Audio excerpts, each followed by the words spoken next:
Entrepreneurship, it's our game. The Big Potato Podcast is yours to claim. And we are back. Yep. We're back. This is the Big Potato Podcast. Yep. Season 3. Episode 6. It's a good feeling. We're in a good zone tonight. We're in a good mood as usual. Glad to have you guys here with us as usual on the Big Potato Podcast. All our subscribers, our followers, our supporters, well-wishers. We thank you guys so much. We could not have gotten to this point without you and your support. Continue to share our content everywhere. It is great content for all entrepreneurs, business leaders. Yep, the Big Potato Podcast. This is where we prepare our business leaders and mostly our entrepreneurs for today's business landscape. It's light-hearted discussion, full of insights and lots of gems. My co-host Stuart, yours truly Kendall. I'm here as usual. Stuart, how's it been? Well, to say the least, it's been overwhelming the last couple of weeks. My book, audiobook, was up for Grammy consideration for the best audiobook. It was a whole overwhelming, I'll say the word again, experience. Today, I did my second school because I'm actually carrying the book into the schools now. Right. Last week I did St. Mary's College. Today I did St. Augustine St. Augustine Secondary School, where it's dramatized now, so people listen to the book or the audiobook excerpts and they see it on stage being acted out, and it's amazing to see children so enthusiastic and jumping up and down to learn the history and the culture.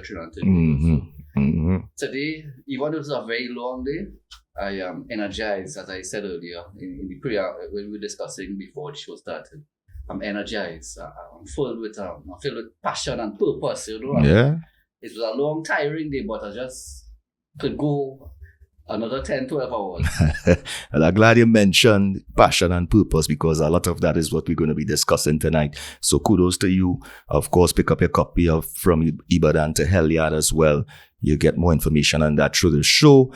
But tonight, we have a very, very, very special guest with us and a special discussion in store for you guys tonight. Yeah, tonight, we're going to be talking about some social enterprise, social entrepreneurship, social enterprise, and of course, let me tell you, strategic brand messages as well. So it's a very interesting discussion tonight. And without further ado, let me introduce our guest.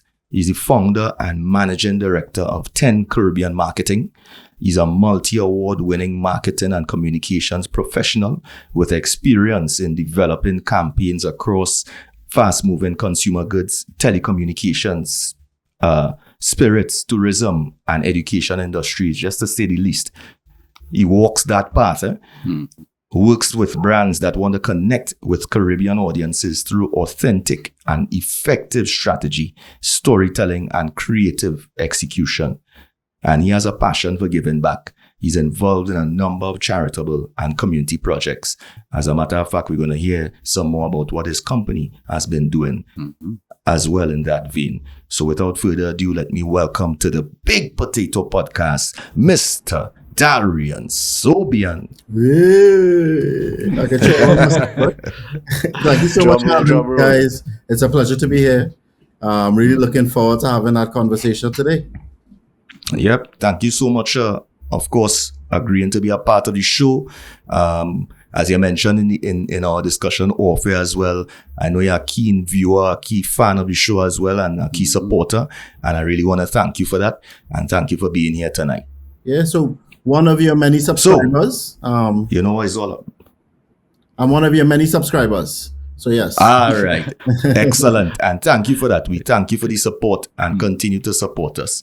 So let's jump in one time because tonight we have a lot to talk about. So in our first segment, you guys know what we do. It's called What Caught Our Eye. Yeah. What caught my eye this week? What caught Stuart's eye this week? We want to talk a little bit about that. Stuart, you want to go first this week? Sure. Yeah, man. Okay, so what caught my eye, knowing we had a marketing genius accompanying us on the show today, was an article that I came across on marketingdive.com by Mr. Chris Kelly on November 5th, 2025.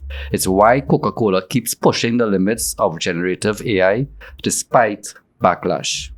So I'm not going to give all the details. I will just give an overview.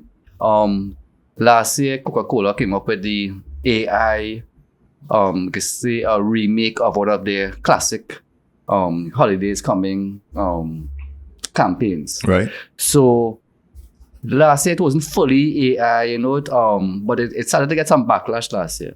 But this year they went, they doubled down on it. Right. And everything is AI. So there are some people, obviously, now social media is. Everybody's a critic. Right. So people are saying we have to cancel Coca-Cola and only buy Pepsi from now on because, they're taking away jobs from the industry and so on, so on, so. How social media goes. So what caught my eye was three main things from this article. Is the market already fed up of the AI? Mm-hmm. Because I am bombarded. Anytime I go on any social media platform, is AI, okay, I fed up, lock off. The second thing is there a right balance between the AI and the human elements in campaigns? Because it's Christmas. We have a certain era, right? I wouldn't say we're old, but we have a certain era where Christmas is family. Yeah. Warmth. Could the AI evoke that in the messaging? Mm-hmm. So is there Emotion. a right balance between the AI and the human elements? And does the noise really matter? Coca-Cola doesn't seem to think so. Yes, you're all on the internet upset, but we doubling down on this. Yeah. So that's what caught my eye. Any comments, Darien? So, I'll be honest with you, Stuart. I absolutely love that Coke commercial this year. I loved it last year too. I believe that that's where the industry is headed. I don't think we're necessarily losing the human touch because there's still humans behind this tool, right? AI is still just a tool that's being managed by creatives. I'm excited to see where we will be able to take it. I know for us in particular, as an advertising agency, I know that there have been ideas that we have hesitated not to pitch to clients because we thought that, well, how will this logistically be executed? And it's going to be like a really expensive project. And I know now that this is something I could take into AI with the right partners alongside us and be able to deliver on a project like that. And that's the limitless possibility that AI offers. So I'm excited by where we will be headed. Fantastic. For me, I think I'm with you there. In terms of, I'm not opposed to it because it's where we are right now. Definitely speaking, I believe that there is something to be said possibly about the balance that is necessary. So the noise can go unnoticed in terms of, having some real artists in it and versus just total AI. But it's where we are right now in the world. And as you said, you go on social media every day and you're really not even sure what you're looking at sometimes, to be quite frank. You don't know whether it is this a full AI or is this, what is this? We've come a long way where commercials, movies, in the past, they would have had CGI and these sort of things. And now we're into this space where it's so accessible that most companies are moving in that direction. So I'm excited to see what happens next and ready to see what fills the advertising space, especially because we've known that, as you said, there's an emotional connection most times that ads need to really connect with the audience. So let's see what happens and how well the AI does. So what caught my eye this week, and I'm glad that Stuart kind of touched on the strategic brand messages part of it already, because I will touch a little bit on the social enterprise side of it that we also want to discuss tonight. And it actually came from the local news, TTT, right here in Trinidad and Tobago.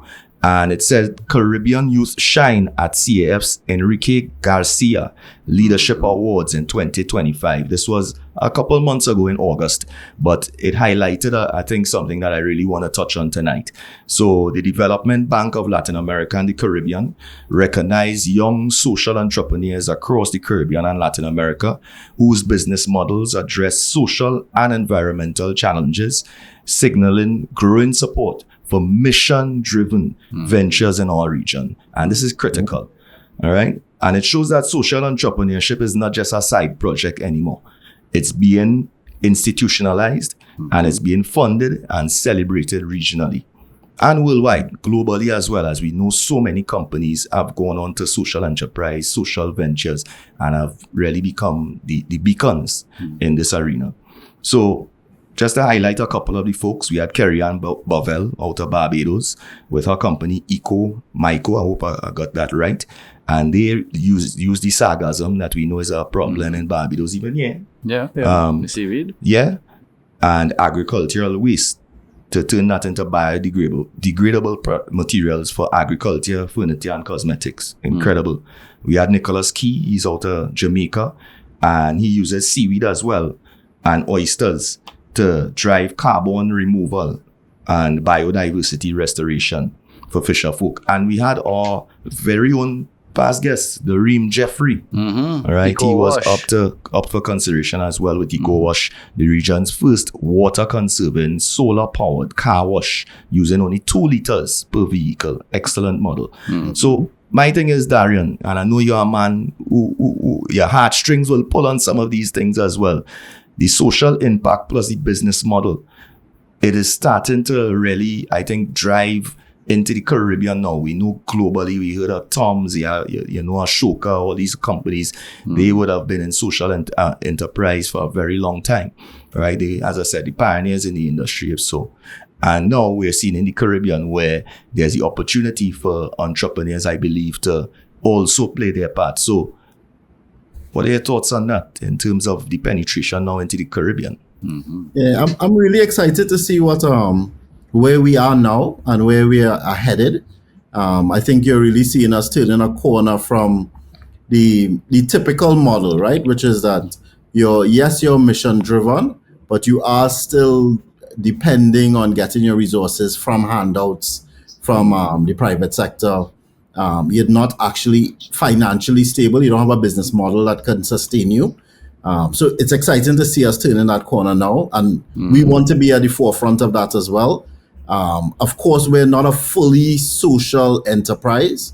When I describe 10 Caribbean, I think of us as a advertising agency with a heart, so that we have committed our time, really sought out social impact projects that we could work on. So I'm looking forward to discussing that and working with more partners in that industry as well. Fantastic. Stuart? Yeah. Again, what I said earlier, I am here. It's a long day, but I'm energized. So people looking for that in their life, they want to feel that they have a purpose, that they are improving somebody, something, the wildlife, something improving before you leave this planet. So I am happy that it's increasing here in the Caribbean. I would love to see more and more people take it up, especially the young ones, because they're more purpose-driven and, idealistic, So go for it if it is you have an ambition, whether it is in sports. This is marketing we're discussing here, and he was able to find a way to incorporate social enterprise into marketing. So apparently, I didn't even think of it that way, but you could fit it into anything. Yeah, definitely So it's something encouraging, an encouraging sign for the Caribbean, because it cannot always be about the dollar. Yes, you need the dollar to fund the vision, but let the vision have some shine as well. And when you think about it, there's a line that I quoted here from one of the articles through the research, and it said actually many socially conscious companies are for profit, but they also focus on solving real social problems. That is it. You need the profit. You need it. I think Darien. That's what I'm saying. Like if it is that you're in business strictly for profit, you're a hustler. But your business must have some kind of purpose driving it. And if you have that purpose, then you have to be able to sustain it as well. And there must be money coming in, because otherwise you're running a charity basically. Yeah, and that's one of the benefits of the economic system we operate under, and plenty of the other Western systems operate under. this is one of the few major benefits that it empowers. Once you could have a successful idea and to it a successful business, you individually, the individuals could make a difference. It's not the government alone can make the difference. You're now empowered to make social change, you know? Yes. That's one of the major benefits of the capitalist system. Yep. You know, the individual could really make that impact. So entrepreneurs out there, while you're thinking about carving out your space in this industry, whichever field, be sure to be purposeful in what you do, you know. And we are living in a world right now where we want to be sustainable. We want to make sure that the world will continue on for our children and grandchildren. As Stuart said, we don't want to age ourselves, but some of us on this call here tonight have grandchildren. But I would not stray. Your grandson. I would not stray. That is what caught our eye this week, tonight, I should say, on the Big Potato Podcast. Stick around. It was brought to you by Ebomac. Whether you're seeking guidance or solutions for your business, we're here to help. Contact us via ebomac868@gmail.com. That's IBOMAQ868@gmail.com. And let's discuss how we can collaborate for your success. So, welcome back to the Big Potato Podcast. That's right. We are here tonight with Mr. Darien Sobion. That's right. A household name in the advertising industry. I'm telling you guys, 10 Caribbean Media. You need to check them out. Doing excellent work. And tonight we are excited to have him here delivering some really insightful and thoughtful words of encouragement with our audience, I would say.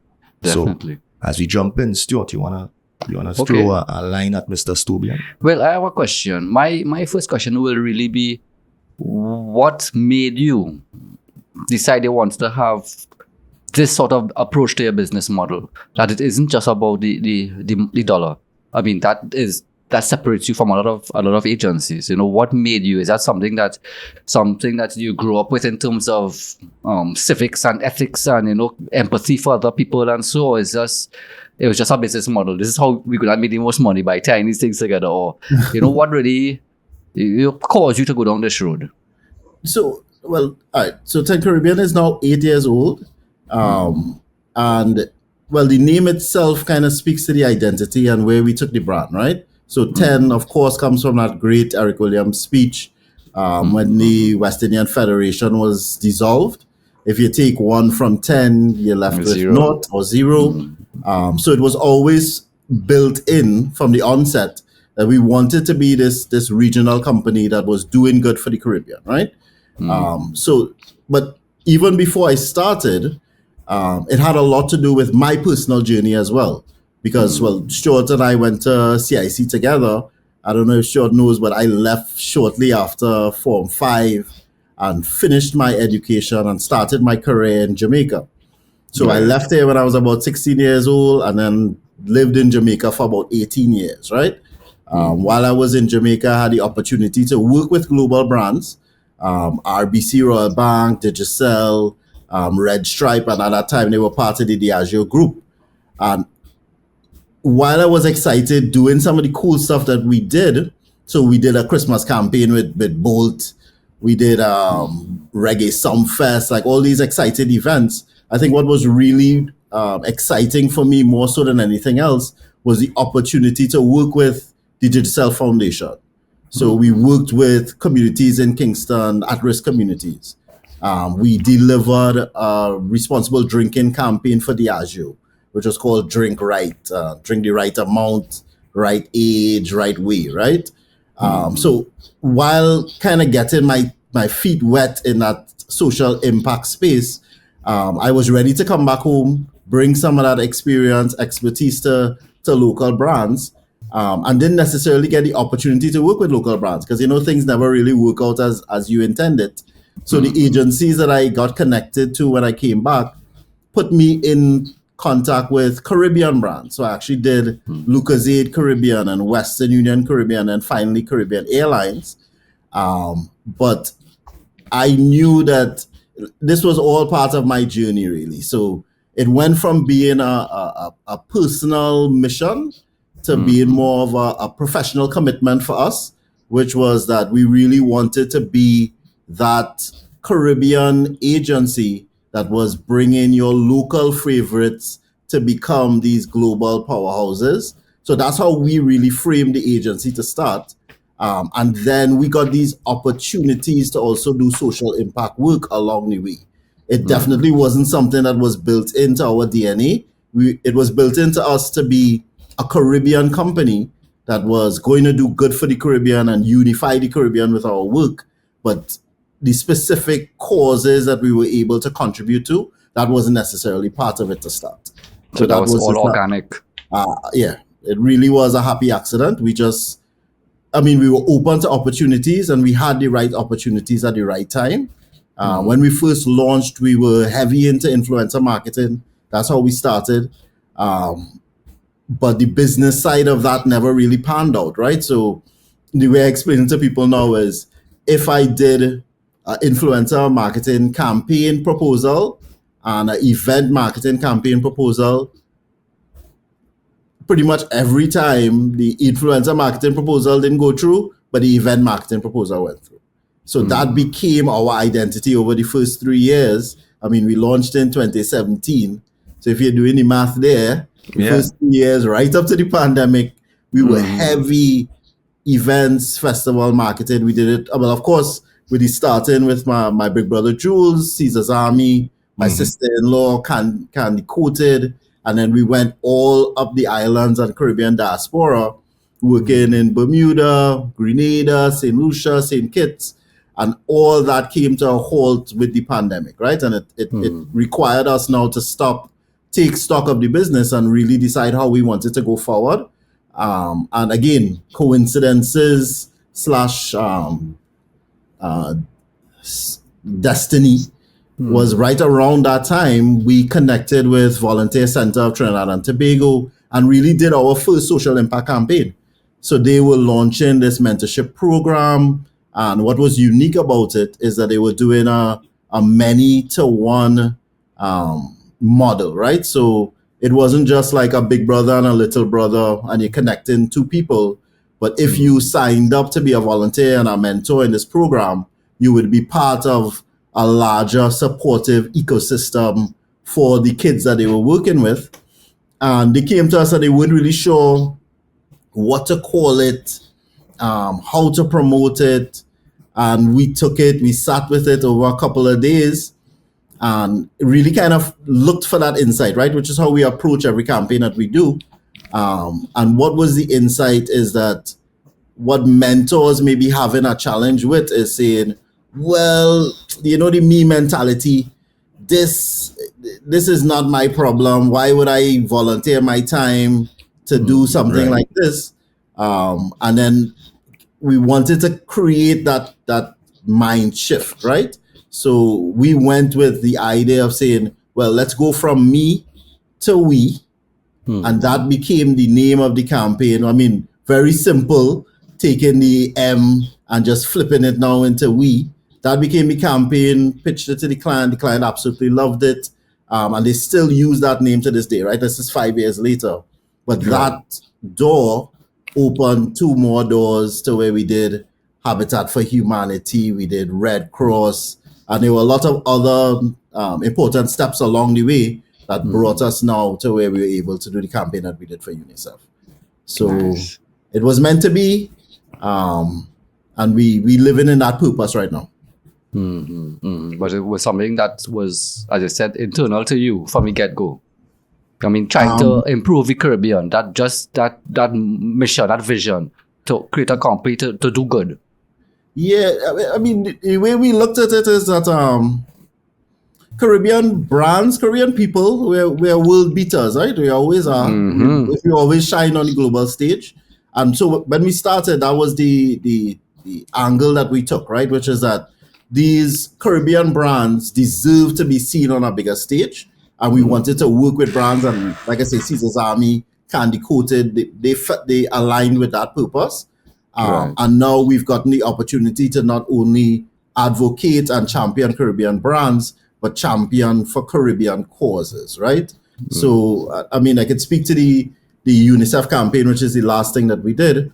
So UNICEF had approached us, this was almost 2 years ago now, with a report that they had done on Caribbean advertising, right? Essentially what the report said, after looking at, I think it was upwards of 500 advertisements across 4 Caribbean islands, so Trinidad, Barbados, St. Lucia, Jamaica, that they were troubling gender stereotypes present in those advertisements, right? And I'll just give you an example of what some of those things were. So you were 7 times more likely to see a woman dressed in revealing clothing than you were a man, right? Mm-hmm. You were 5 times more likely to see a woman objectified in a commercial, which, and the way that they defined objectified was really great too, because it was, you would see just a body part as opposed to seeing the face on a body, right? Mm-hmm. You were 2 times more likely to see a woman in a domestic setting taking care of kids or taking care of the house than you would see a man in a similar setting, right? So when they came to us with that campaign, I remember having to honestly stop and take stock, because remember I say we did a lot of event work. I had to go back and look back at some of our work. I mean, with the exception of some of the carnival costumes that we did, which, we focusing on the details, we're not focusing on body parts. I think we were pretty good. But so eventually what we did was we produced a campaign to bring those statistics to make it a little bit more palatable, right? So we set it up like a casting call, and the different stats appear on screen as they go through. And I think what doing a campaign like that really meant for us was so that when we go forward, we don't compromise our values, right? And when we take on these different causes become a part of our value system. So that something like this UNICEF campaign, we want to bring this to light and take on more things like that can really do good for the Caribbean, and get that message out there. Right, perfect. Actually, congratulations to you and the team for those accolades. And of course, I'm glad that you touched on that, because just as a follow-up, and you would have hinted at it a couple of times there, social impact, social enterprise, can it pay the bills? I know we have our entrepreneurs looking at this episode right now and listening and saying, yeah, it's all well and good. You have purpose, and, we want to do things in a particular way to be socially conscious or environmentally conscious, depending on whichever part of the social enterprise that you may get into in your industry or your field. But can it pay the bills? And from your viewpoint, how do you see that business side of things really meshing with the social impact based on your experience?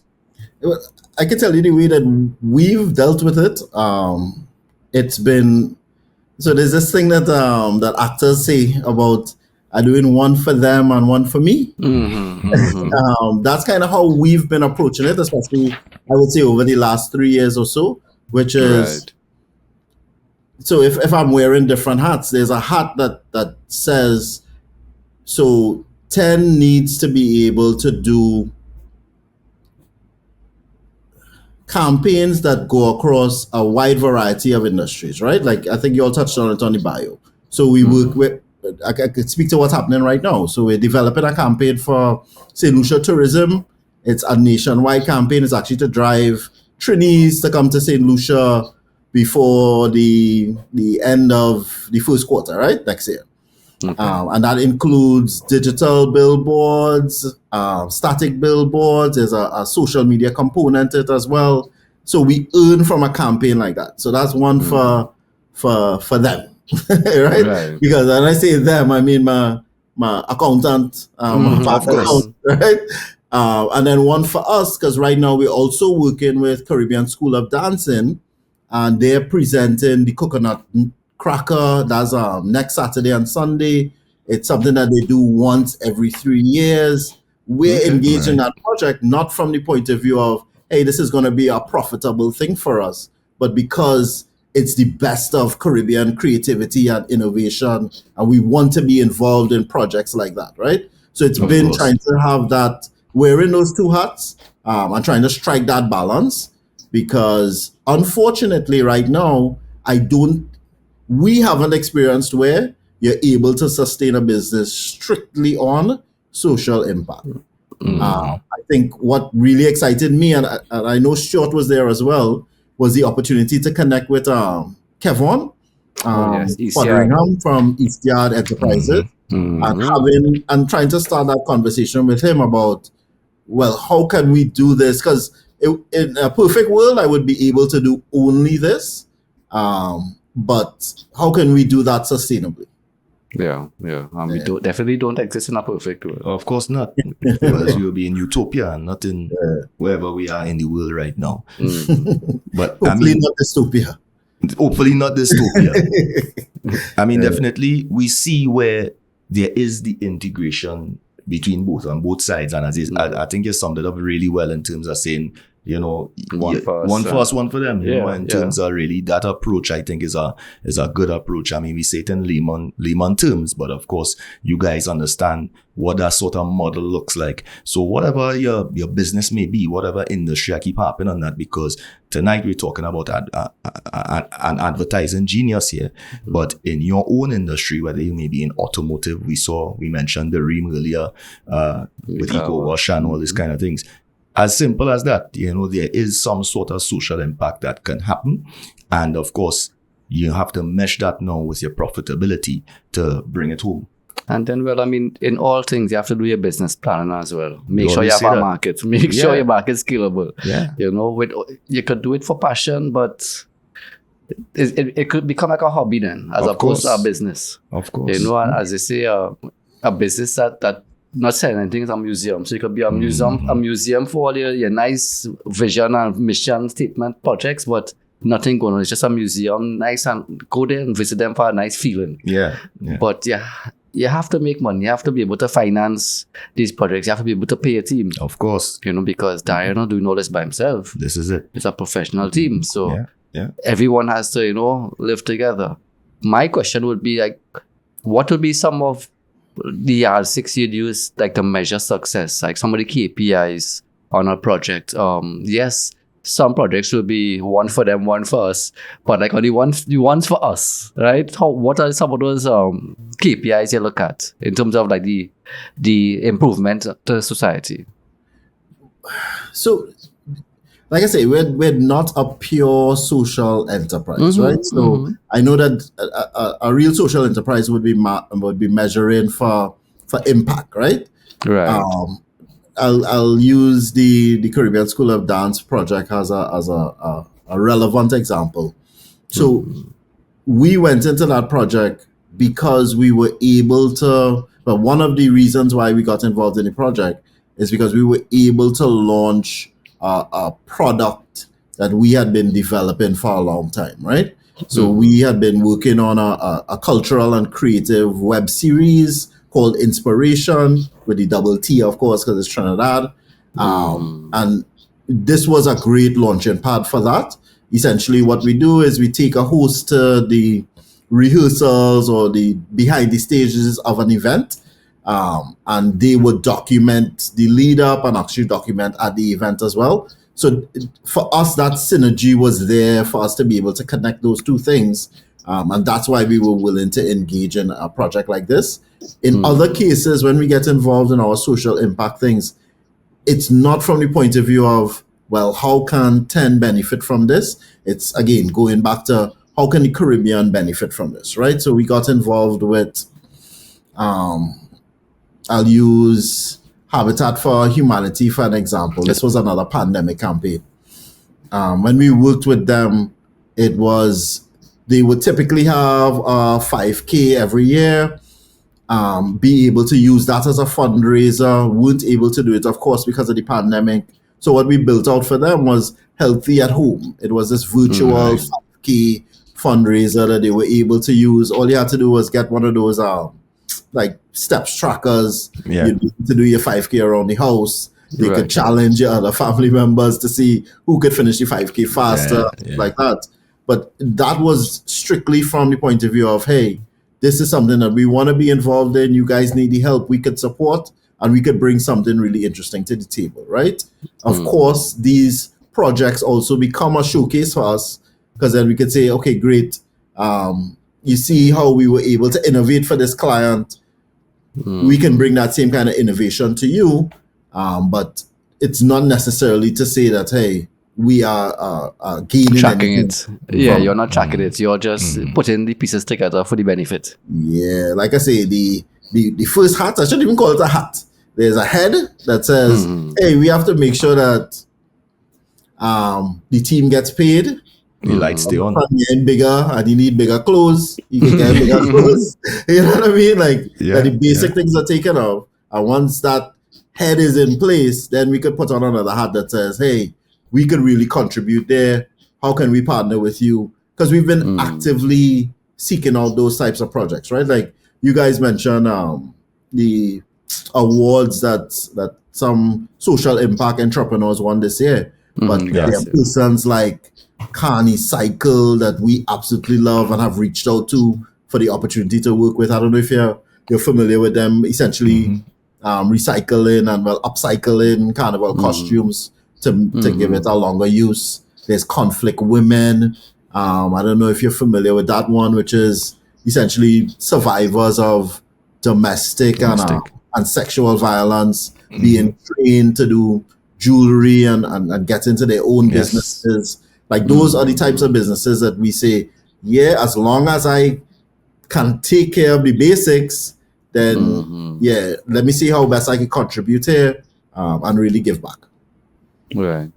I think that's excellent. I think it's a great way to approach it, and a great way to integrate that social impact even into a more traditional business model and ready to enhance it for what we call innovation. Yeah, and what's your favorite word? Opportunity, my friend. Yeah, and the opportunity is in be the knowledge broker. Yeah. You know, and putting the pieces together for the goal. Of course. Not necessarily taking the risk and do all the tracking and so, but finding the right partners to empower. Yeah, and definitely. I mean, before we take the break, I think what I'm noting as well through this conversation is Darien and his team. To me, I don't know if you picked up that as well. They are charting a new course, so it's not fully on the social and enterprise side, not fully just on the advertising side, but it's a new course. And again, that's why I use the word innovation just now, because people love to throw that word around. But my friend, this is true innovation, and congratulations to you and the team. So on that note, we take a quick break. When we return, we talk a lot more about strategic brand messaging, and of course, more about how you can create social impact and use it to not only benefit the society, but also to benefit your business going forward. Stick around. This is the Big Potato Podcast. From Ibadan to Helyard, from slavery to independence, learn how Helyard, the Trinidad All-Stars, created the Trini identity and how that was leveraged for our independence. Get your copy on Amazon now. That's right, you guys. Welcome back to the Big Potato Podcast. Stuart, yours truly, Kendall. I'm here. It's an exciting episode tonight. Lots of gems, lots of insights flowing around as usual with our special guest, Mr. Darien Sobion of 10 Caribbean Media. And I mean, we talked a lot in the last segment about social impact, social enterprise, social entrepreneurship. And now we're going to get into some other type of discussion in this segment. But before that, it is the segment that is quickly becoming your favorite. Would you rather? And Stuart is the man that usually would come with the tricky would you rathers that have the guests scratching their heads and be like, Nah. Which one, boy? Which one? I don't think so. I think this question might have already been answered. I think I already know what Darien going to say, right? Yeah. But I'll see what you say. All right, well, let's throw it out there. Would you rather lead a movement where Caribbean brands own regional narratives or focus on helping global brands adopt Caribbean narratives? Definitely the first one. I knew that, right? Yeah, because I mean, so it's not just like I say, we are our world beaters. We've brought steel pan to the world, soca to the world, reggae to the world. I don't think anybody else needs to tell our story. We're well equipped to do that. And we have the talented people here that can push that forward too. And not just in the Caribbean, like persons in the diaspora. Diaspora as well. Yeah, so, well, I'm not sure how familiar Stuart is, but I mean, me and Stuart go way back. But so my creative director, Louvel Moore, is a Saints man too, but also part of the Caribbean diaspora. And he's been involved with Condé Nast, all the big brands under that, which is GQ and Wired and Vogue. And I think we are more than well equipped with not just the persons that exist here, but exist in the diaspora to tell our own stories. We don't need any help. Yeah.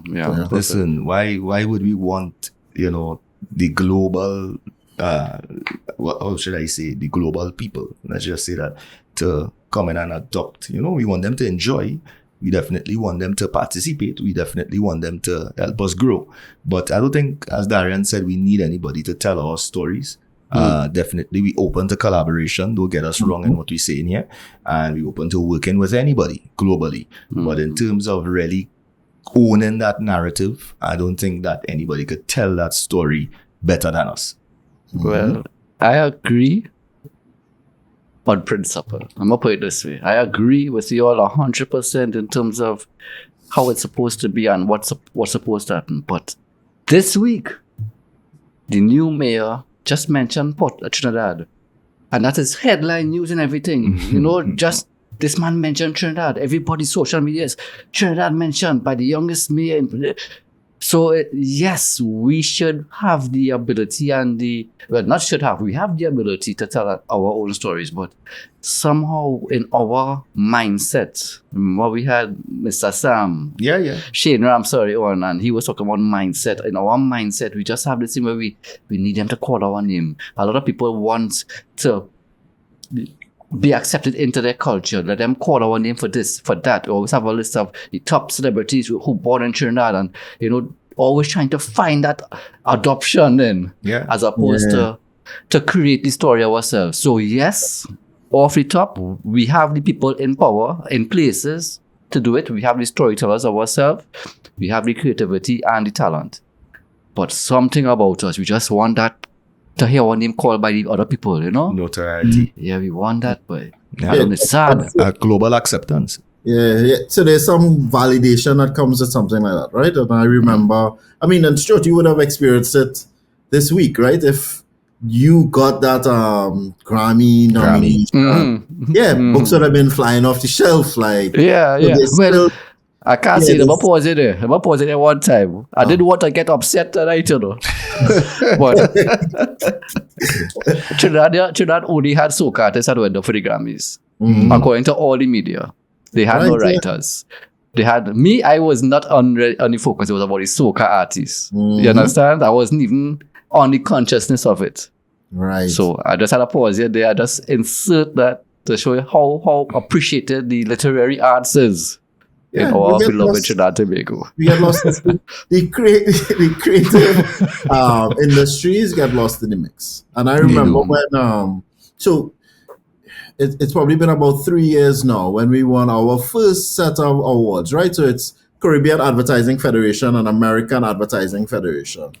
And I remember people that had worked with me, had known about the struggle that we had starting off with business, all of a sudden congratulating us like, oh, wow, I guess you all really are doing something, right? And in conversation with Louvel, how we actually announced it on social media is we just simply said, thank you for recognizing, like we actually took comments from persons who saw the work from before and said, thank you for the people who recognized this award within work before it was recognized externally. Because for some reason we seek that external validation, which is not necessarily the be all and end all, right? Like we have to be able to find that within our own communities. Yeah, definitely so. And congratulations again. That's what I would say. All your flowers, all the same. All your flowers, all the same. The team, congratulations to the entire team. Of course. Now, Would you rather, Darien and Stuart, your legacy to be known for creativity or impact? Sure, I'll let you go. I will go for impact, because my creativity is to serve the purpose of creating an impact. Yeah. As I said, I was in schools up to today, making that impact, seeing children at the edge of the seat, raising their hands, jumping up and down, learning about Trinidad history and culture. Impact. Luckily the project is creative, but the impact is you could be creative and make no impact, and you're making sculptures and paintings to put in your own bedroom. I prefer the impact over the creativity, but that's a very impossible question. Impossible question. Highly nuanced. Yeah. Highly.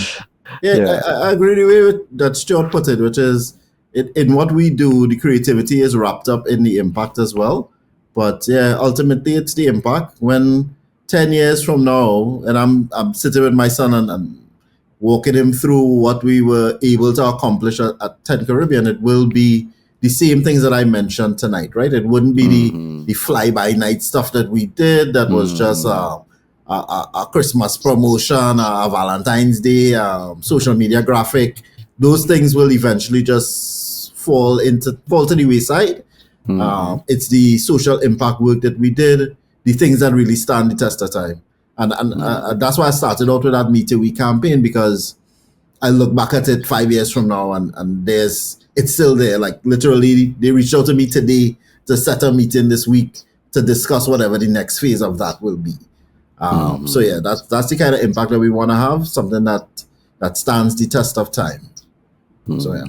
And I think both you gentlemen, as creatives as well, summed it up pretty well in terms of my view on it, is really using the creativity to create some impact. And as you said, is not just the fly-by-night touching on the tip or the surface. It's really critical, it's fundamental, because even the Meet a Week campaign that you mentioned, not only the people would remember the campaign, but also those who were in the foundation and in the program, the impact that is made on their lives as well, the young people. Those people as well, they may not care too much about what the advertising campaign was, with all due respect, but they would know that, this helped me through a phase of life to really go to the next step or the next level. And I think that's something that we need to be mindful of as entrepreneurs. The type of impact that we create.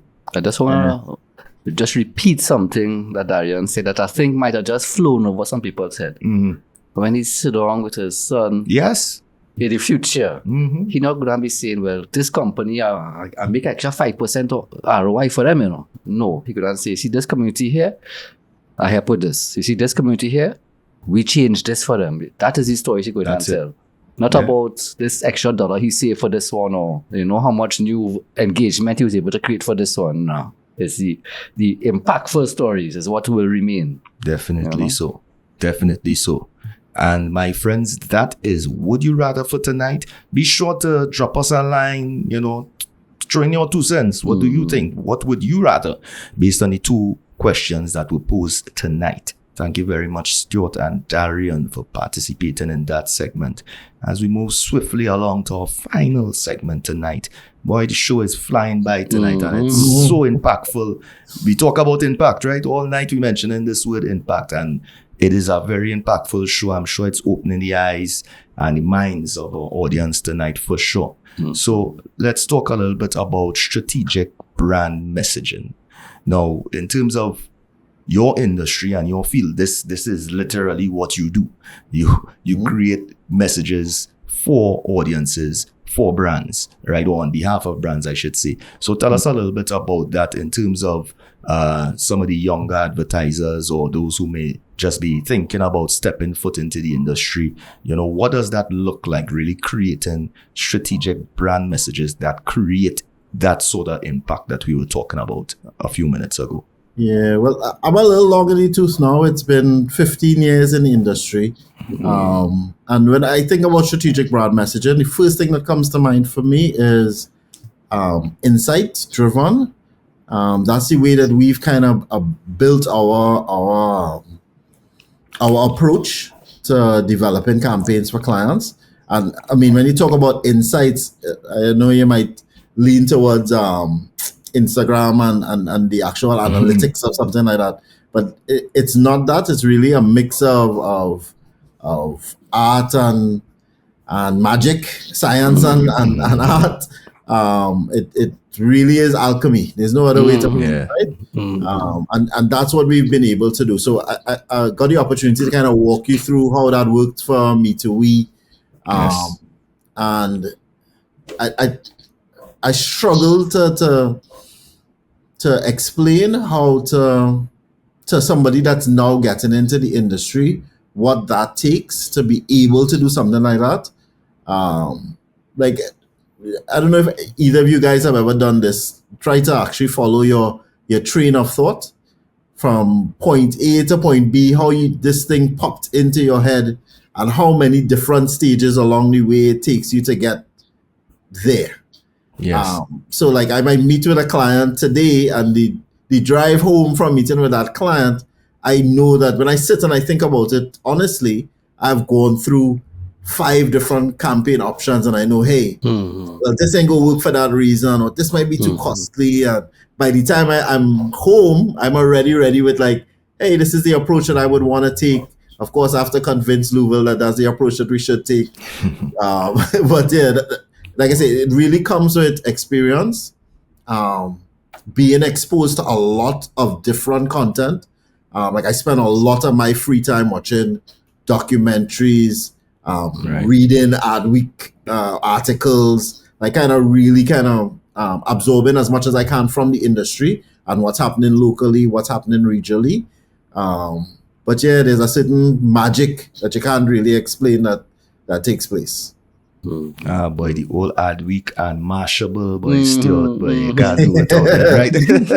Yeah, like I commit, I would say as much as 2 hours a day to just literally reading, well, not just our local papers, reading the magazines, whether that's Caribbean Compass or Caribbean Beat, spending time with Adweek, on Reddit, like trying to absorb as much as I can. Because all that comes to play when you sit down and you're trying to develop something for a client. And of course, I mean, the strength of the brief has a lot to do with it too. So the clients help you when they can. And if not, you have to be able to read in between the lines, have an understanding of the industry, and to be able to fill in the blanks that they haven't been able to put into words as yet. Excellent, man. I mean, I've heard it from a lot of companies in the advertising space. Sometimes the clients, the brief can't even help them because the client may not even be too clear on what exactly they want to express. Yeah, that's part of the work, which is, I think we're really good at reading in between the lines and filling in the blanks, because that's what, because I mean, as entrepreneurs, I think we all are a little hesitant, and as brand stewards, we're all a little hesitant to admit certain blind spots that we might have, so that you might not want to say that, well, yeah, you know, people don't like us because 2 years ago, we were bringing really poor quality product into the market, and that was one of the reasons why our brand perception is down now, still 2 years later, even though we fixed that quality gap. Yeah, some people just don't want to admit that. So you need to be paying attention to everything that's happening everywhere, because you never know when you're going to get the opportunity to work in that industry. And you also have to be, I think, very open to the opportunities too. Like every opportunity I get to work in an industry that I have not worked in before, I jump at it. So I started out in finance with RBC Royal Bank, did beverages with Red Stripe, did telecommunications, fast-moving consumer goods with Nestle Boost. And like I say, every opportunity I got, and working right now with Lockjack in Education, which was another one of those things like, oh, well, yeah, I never got a chance to do something like that. Yeah, I'm going to jump at that opportunity. Somehow the old Arthur Lockjack always, well, I should say Arthur Lockjack, not the man, but the Global School of Business always makes it into this podcast. Always, huh? Well, I mean, you can bring it full circle to us, Stuart, because I know we started this conversation off on AI, but the work that we did with Lockjack was, I think, the Caribbean's first AI influencer, because we introduced Aisha with AI as the beginning of her name. We did that for the AI in Action campaign. Right. Yeah, so again, that was just the opportunity to be able to do something like that, but it was right at the cutting edge when Google VO was now able to do Caribbean accents and produce 8-second clips of video, and we patched that together, and we did that. Something like that would have cost, I don't know, $20,000, $30,000, $40,000 to shoot, but we were able to produce that with a $200 US dollar subscription. Produce 3 different videos. Like, yeah, that's where AI, that's the opportunity that AI gives you. So, Definitely aiding in your brand story and storytelling and in strategic messaging. You read my mind. I I knew was it was not going there. I was not going to ask you about storytelling. okay. Literal storytelling. So, how important is storytelling when you building your campaigns for these causes? You know, is there a structure to your story? So, like for instance, some of my clients are telling about the heart, head, and hand model. You know, so emphasizing different elements to show, you know, the data being the head, the heart being the impact, and the hand being the on the ground work to show, and that's the story of the marketing campaign. You know, so how do you approach it? Do you have your own models? No, we don't have a model. I think, again, we're paying attention to what's happening in the industry, right? And as much as we consider ourselves experienced storytellers, and we've been telling stories for a long time, you are seeing that it's trending away from even telling stories now. Like I read this great article about that think less of it as a brand, as telling a story, as making an impression. Because when you go to something like a TikTok, that format, it really just gives you the opportunity to get a couple of seconds here and there before somebody scrolls on. They're not waiting for you to tell the full story. They need to be able to get a snapshot of what your brand represents very quickly and be able to take that away. You need to be distinctive and impactful in that space. And that's where, so there are still persons who will value a good story that could be told over a series of different commercials and executions. But there is also that aspect of it where really you're just hitting them with, hey, this is what my brand looks like. This is what my brand feels like. Is this something that that resonates with you and you want to be a part of it? Yeah, I think I would recommend you go check out, like, I think it's Burberry or Hermes, and the way that they approach their TikTok content, it's just, that's where we headed. Which is like, we will spend, I think the best example I saw of it was this, it was an execution that, I try to remember what alcohol brand boy at Wimbledon, where essentially all they did was they were providing their drink for free, and then they set it up so that they were able to kind of listen in on the conversations that spectators were having about the matches, and that became the campaign, right? Like literally just a 10-second clip of somebody essentially saying, yeah, well, I didn't think that they would be wearing that to this match. But you have the look of, hey, we're at Wimbledon, they have the drinks in hand. Yes. That's the impression that somebody is very easy to take away. So yeah. But what about in the other forms of media? So, for instance, that is TikTok, that is short form, like for instance, their website, or how they present, like, so for instance, the UNICEF. So UNICEF, if I don't know the exact creative brief that they would have given you and what the full scope of the work would have been. Right. But if they wanted you to do a website for them, or like some brochure type information to distribute, would you have had a strategy for how to tell that story for instance, there'll be 2 types of business to business storytelling and business to consumer storytelling. Do you have any not the short form, the TikTok short videos where it's really just about something to flash in your face, but that long form, that's how you bring the consumer into the narrative then? Right. Well, UNICEF is a great example of it, right? So, and it tells both sides of what I was just discussing, right? So the main campaign video was a 60-second shot that we presented it like it was a casting call, right? It's all shot as if it was behind the scenes. We see different persons who fit the stereotype and don't fit the stereotype come before the camera, and they're essentially auditioning for a role in a commercial, right? And then by the end of the commercial, I'm actually in the commercial alongside my art director. We come in and we're essentially representing the new generation of the advertising agencies who are more inclusive and supportive of all different types of persons, right? So that's a full story over 60 seconds. But what drove the message of that campaign was really just shots of these same persons as if they were being casted. You're not hearing the audio of what they're saying because we were just asking them fun questions to get a reaction out of them. Right.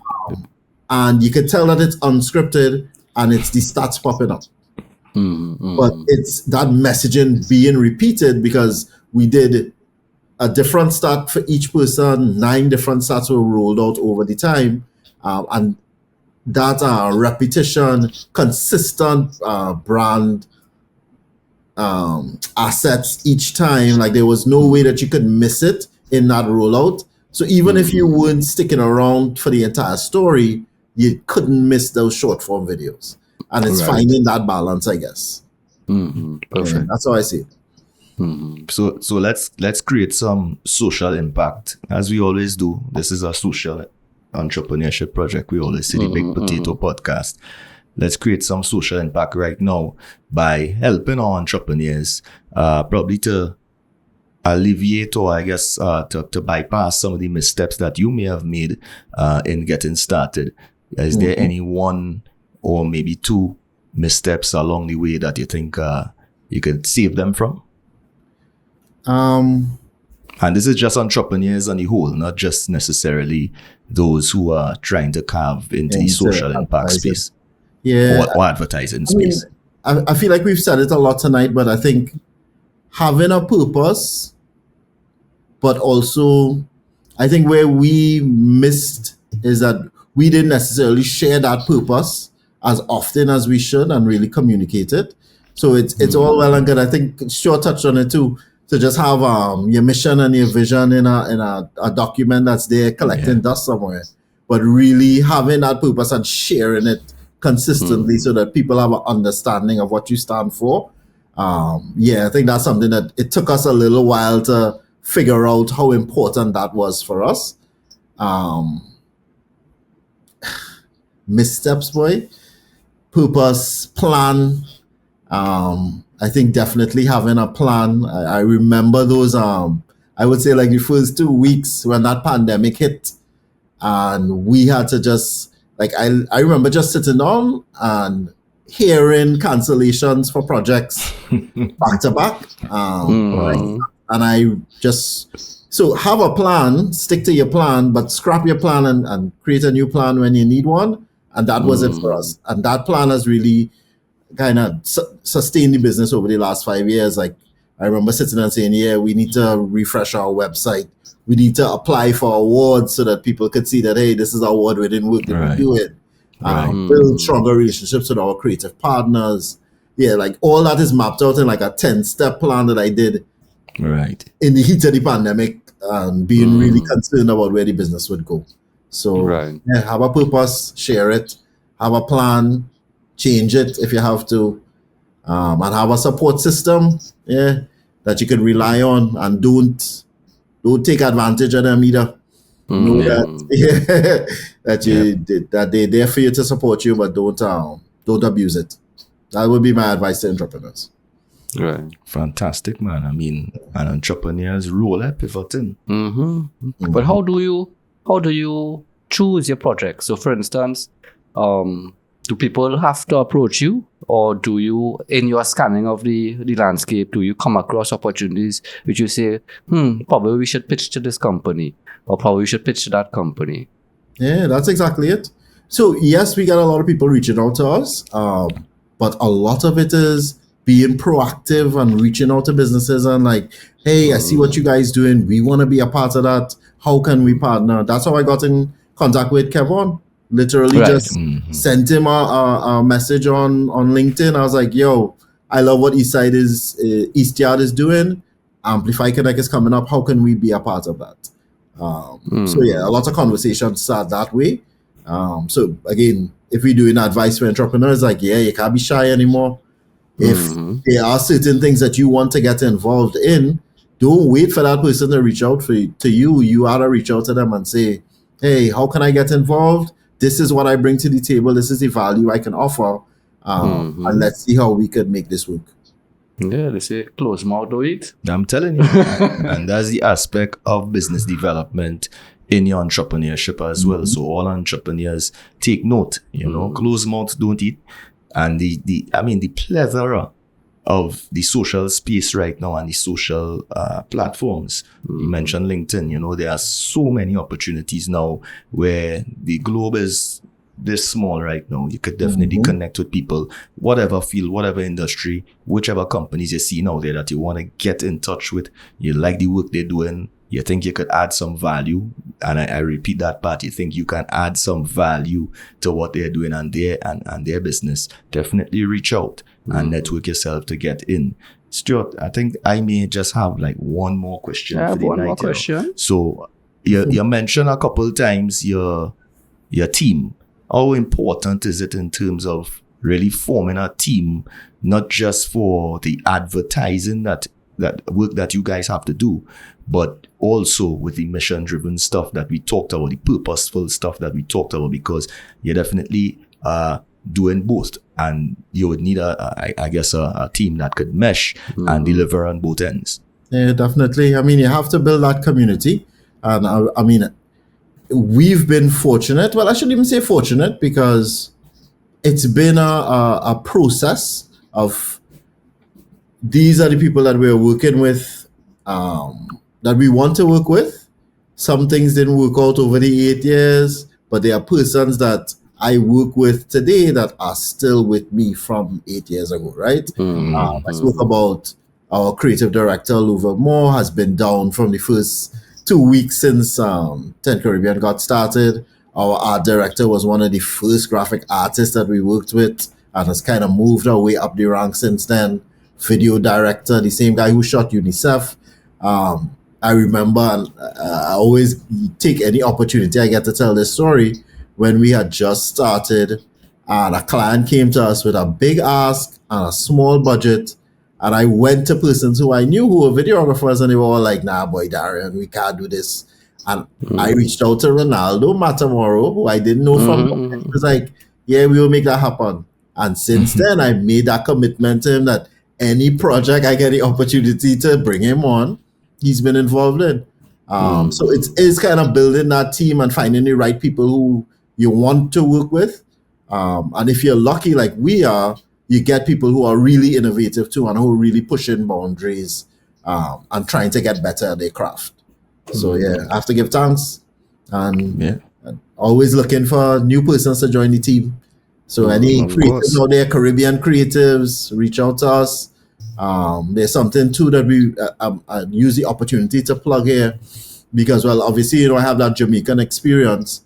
And there are a lot of Jamaican creatives who are facing exactly what I talked about at COVID time, who are facing in the aftermath of Melissa, where all their projects have been cancelled.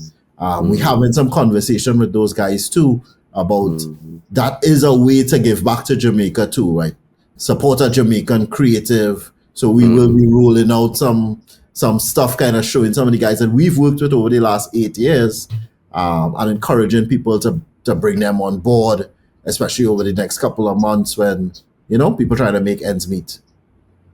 That's a very impactful project. Impactful, yet again. And I'm surprised Darien kept saying that, his company is not, along the path of social It's not enterprise, only, because that's 100%. every time we speak some of these things, I hear it more and more. It's edging up from 60%, 70%, 80%, and it's really heading up there. So you guys are doing incredible work, and as you mentioned it, our heartfelt thoughts and prayers with the persons in Jamaica, the Jamaican people, and the entire country.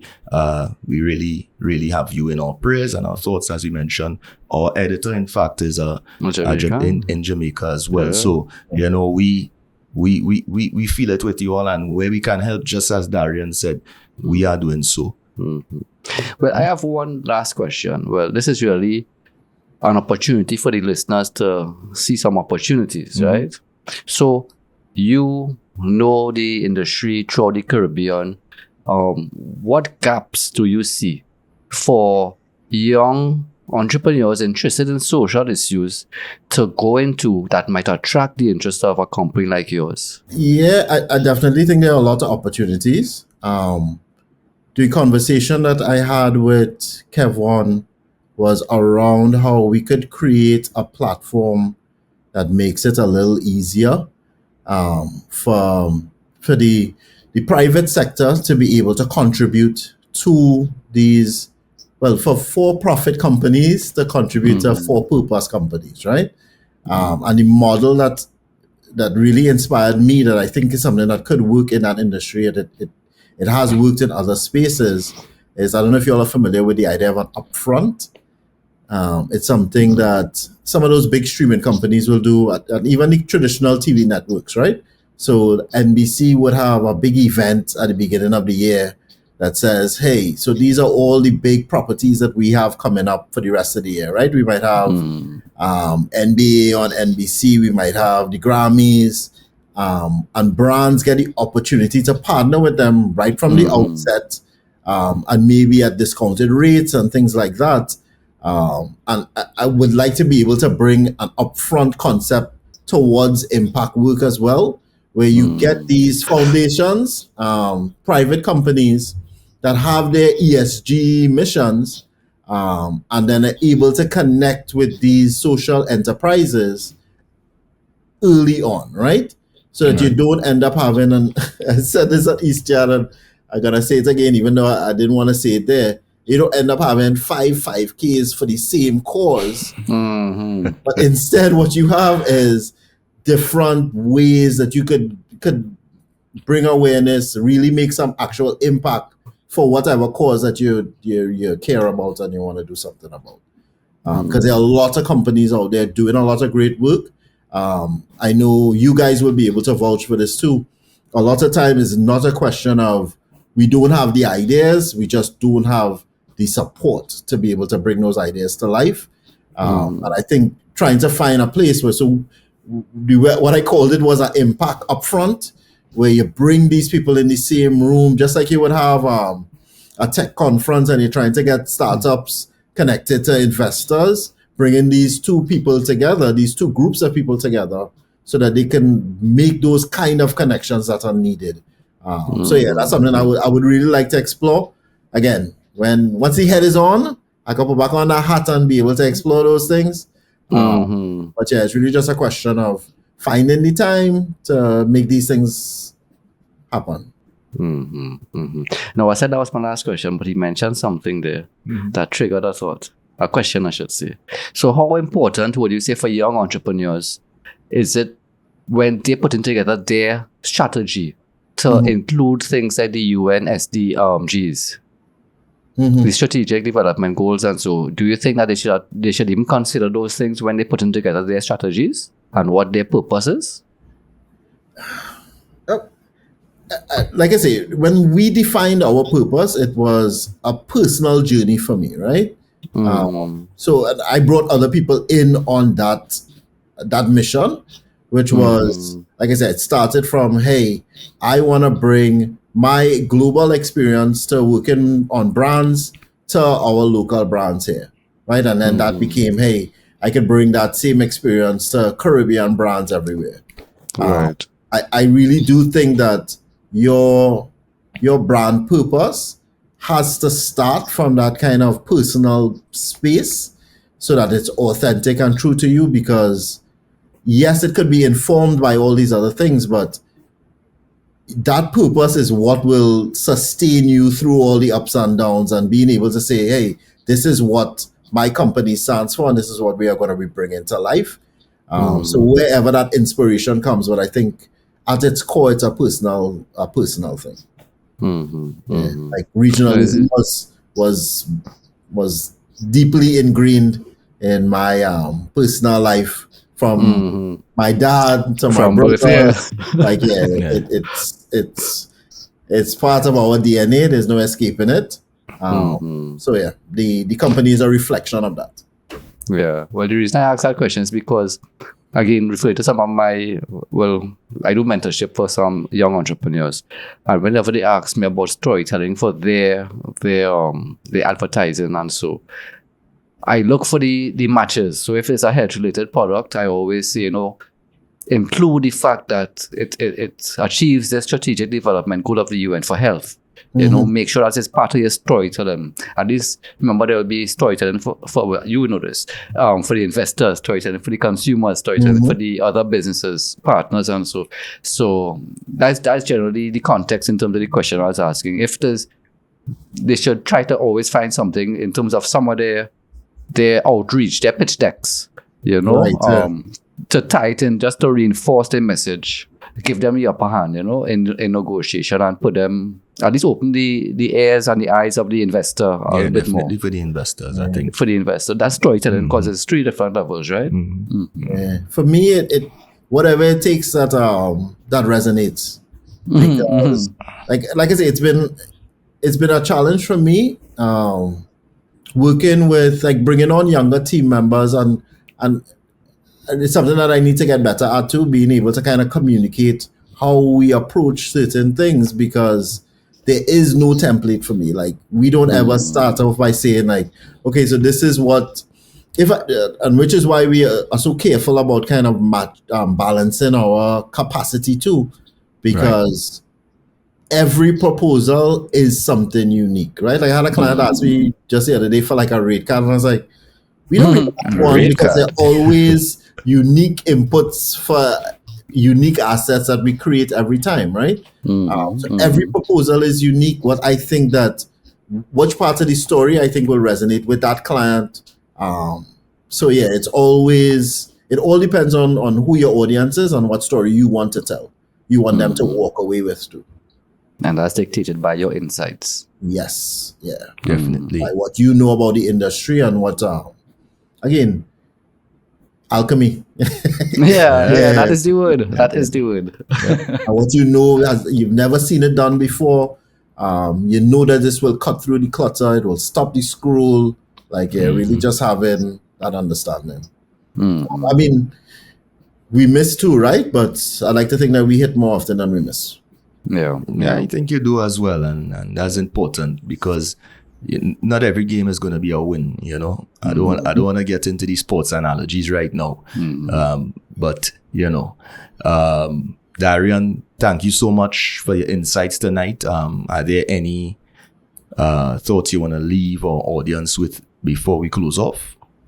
No, I think I've said everything that I really wanted to. Thank you so much, guys, again, for giving us the opportunity. Stuart, I can't wait to hear your audiobook. Yes, it's coming your way. I'll connect with you next week for that. I'm really great connecting with you. Again, thank you so much, guys. Stuart and Kendall, it's been a pleasure. And of course, you can find us at 10 Caribbean on all social media, Instagram, YouTube, Facebook, LinkedIn.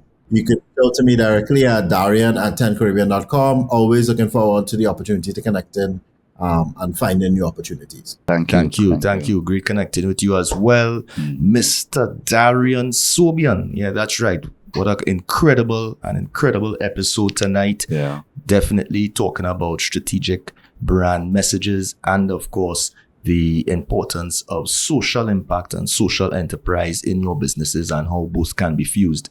And what I liked especially is it wasn't focused on one side. You know, you hear the business side, things that have to generate the revenue, right? You hear the business side of the marketing agency, you hear the head, the heart, you know, you hear the different versions, the variations of what's important to him. So I really appreciate that. You got to see both sides, both angles.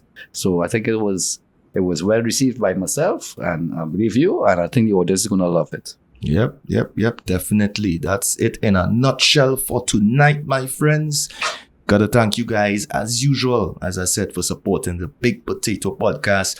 Remember to follow us at the Big Potato Podcast on all platforms where you get your podcasts. Listen to us there, stream us, share, most importantly, and drop us a line at the Big Potato Podcast at gmail.com.